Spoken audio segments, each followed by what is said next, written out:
Mandalawangi lancar. lancar. Amin.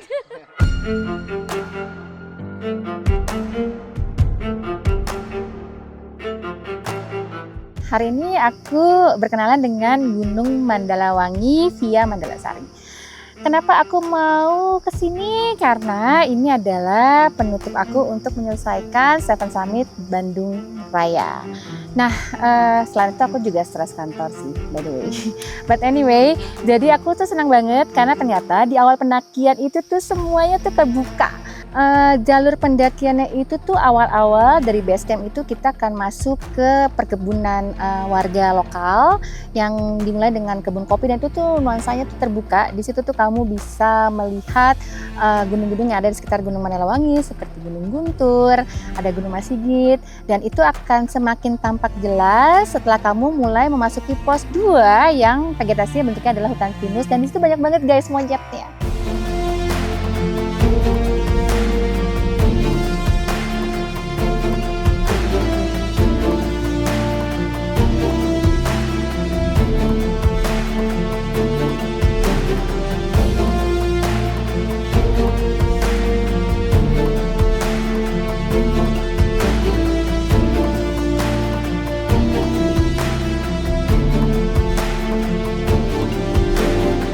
Guys, kamu bisa melihat Gunung Guntur kalau kamu ke Mandalawangi via Mandalasari.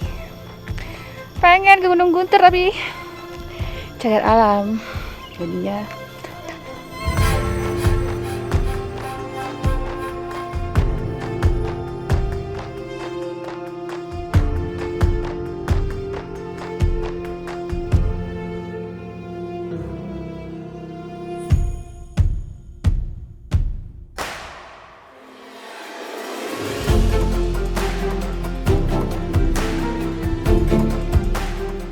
Jadi dari pos 1 ke 2 itu masih lumayan landai lah ya, masih oke. Nah dari pos 2 ke pos 3 ini mulai nih, dimana tuh udah mulai hutan tertutup dan bentukannya itu adalah tanah akar. Dan mungkin karena kemarin hujan, jadi itu tuh licin banget. Dan ini asli ya, ini mengingatkan aku seperti penanjakan ke Bukit Tunggul, cuman 2 kali aja susahnya dan 2 kali aja capeknya. Kenapa? Karena lebih miring. Dan tanjakannya itu juga lebih tinggi-tinggi lagi, dan ya itu karena kemarin hujan jadinya basah.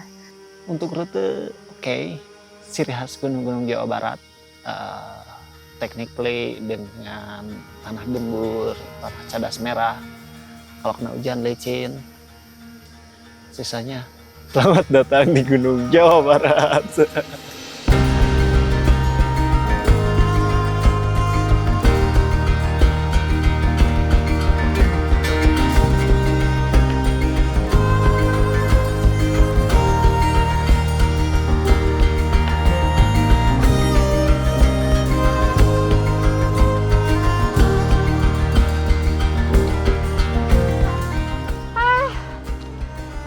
Pos 3 dibilang tanjakan bimbang, tapi seaslinya ya dari pos 2 ke 3 ada satu spot yang lumayan susah, dan kayaknya emang itu di kuncinya.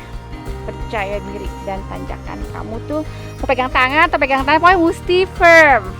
Yang ada Lumayan, landap aja. Tanjakan yang licin itu sebenarnya tricky, karena kadang kita mindset kita aduh takut licin, sedangkan kita sudah pakai sepatu ya dengan teknologi grip. Misal salah satu tipsnya screening dulu, pemetaan dulu, mana nih kira-kira tanahnya yang tidak terlalu licin, kalaupun licin semua.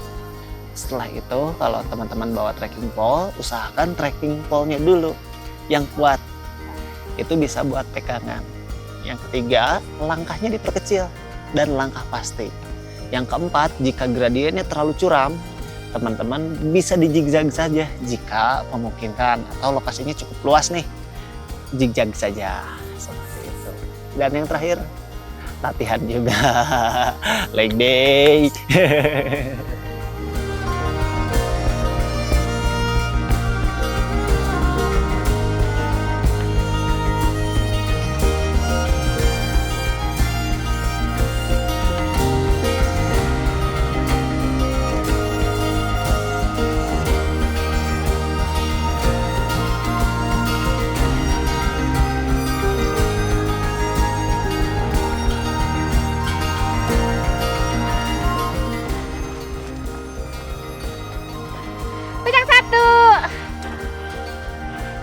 Puji Tuhan. Mas Agung.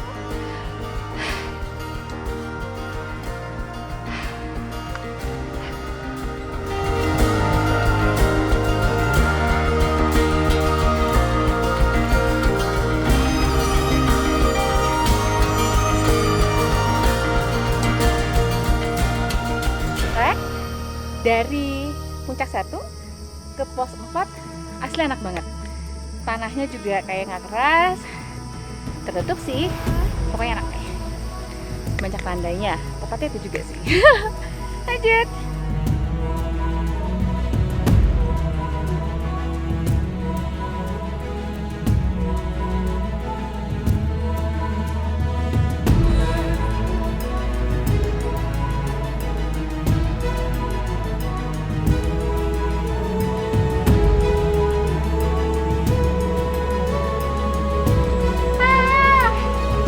Puncak 2.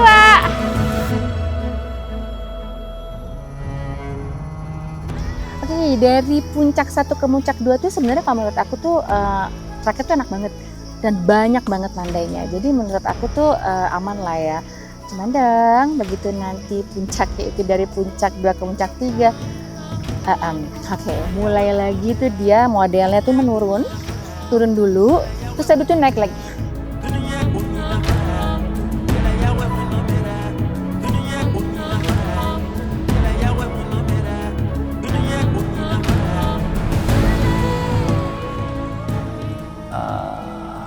Puji semesta ya, Mandalawangi udah kayak dulu gitu, dalam artian mungkin persepsi perasaan saya yang semakin tumbuh dan berkembang, sehingga ketika kembali ke Mandalawangi rasanya lebih damai, lebih segar, lebih sejuk, energinya positif banget.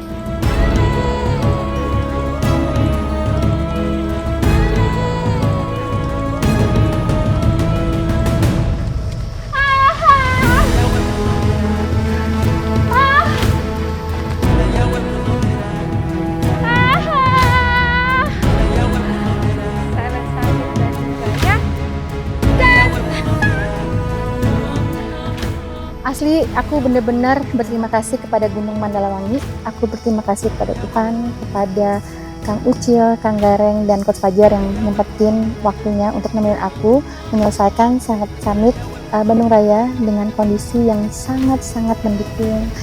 Jadi, terima kasih Tuhan, terima kasih Gunung Mandalawangi, Summit Bandung.